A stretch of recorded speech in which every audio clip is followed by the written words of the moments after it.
चुनाव चाहे विधानसभा के हों, लोकसभा के हों या फिर एमसीडी के चुनाव, तो चुनाव होते हैं और हार जीत बहुत मायने रखती है। जी हाँ, चुनाव में एक पार्टी का हारना और एक पार्टी का जीतना ये आगामी समय तक पर प्रभाव पड़ता है। दरअसल अगर बात करें एक और, जहां गुजरात चुनाव की तैयारियां चल रही हैं, हिमाचल चुनाव की तैयारी चल रही है, दिल्ली में एमसीडी चुनाव भी है।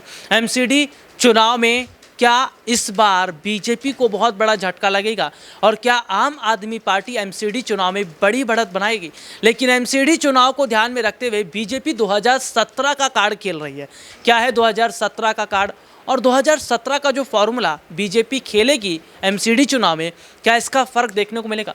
दरअसल 2017 का वो प्लान बीजेपी का है जिसमें मुख्य चेहरों पर दांव खेला गया है, जिनकी छवि बेहतर है, जिनका दबदबा है ज़मीनी स्तर पर, जिनको लोग जानते हैं, जिनके अगर मैं बात करूँ प्रभुत्व है, तो सीधे तौर पर देखा जा रहा है कि चारों तरफ, चाहे गुजरात हो, हिमाचल हो, दिल्ली हो, आम आदमी पार्टी ही छाई हुई है। ऐसे में बीजेपी ये बात देख रही है कि आम आदमी पार्टी को हल्के में लेना ठीक नहीं रहेगा। इसीलिए एमसीडी चुनाव जीतने के लिए आम आदमी पार्टी भी लगातार रणनीति तो बना रही है, लेकिन बीजेपी ने पुराने चेहरों पर दांव खेलने की जो कोशिश की है वो कितना फ़ायदेमंद साबित होगा या उसका कितना प्रभाव पड़ेगा ये तो अभी नहीं कहा जा सकता।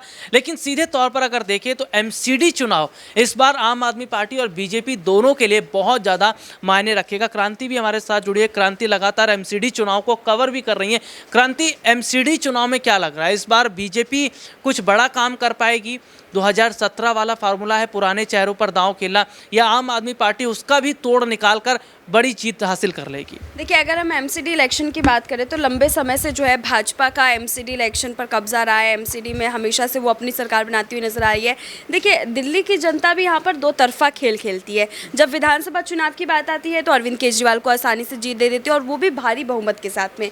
लेकिन जब बात एमसीडी की आती है तो भाजपा के हाथों में सौंप देती है। तो देखिए, जनता का यहाँ पर रोल जो है वो सबसे ज़्यादा दिखाई देता है। और कहीं ना कहीं पिछले एमसीडी इलेक्शन में भले ही भाजपा ने जीत दर्ज की थी, लेकिन ये शुरुआत अरविंद केजरीवाल की तरफ से जो है वो पिछले चुनाव से ही हो गया था, जब उन्होंने एमसीडी में जो है नींव खींचनी जो है वो शुरू कर दी थी। और वो ढिलाई जो है कहीं ना कहीं इस बार ज़्यादा देखने को मिल रहा है। आप देखिए, यहाँ पर जो है कूड़े पर बवाल होता हुआ नजर आ रहा है। कहीं ना कहीं अमित शाह आते हैं, उसके बाद देखिए अरविंद केजरीवाल के दौरे, तो लगातार देखा जा रहा है कि लड़ाई यहाँ पर बराबर की चल रही है। लेकिन गुजरात का हम ये नहीं कह सकते कि गुजरात पर फोकस हो गया है तो दिल्ली को भूल गई, या फिर एमसीडी इलेक्शन पर जो है अब उतनी नज़र नहीं है। कह सकते हैं इस बार कि अरविंद केजरीवाल जो है इस बार के दिल्ली एमसीडी इलेक्शन में जो है अपना प्रभुत्व बढ़ा करके दिखाएंगे। हमारे जो जितने भी सहयोगी थे वो पहुंचे भी थे जब ग्राउंड रिपोर्ट्स पे, तो वहां पर भी जनता का यही कहना था कि भाजपा एमसीडी में रह करके भी सफाई नहीं करवा पा रही है।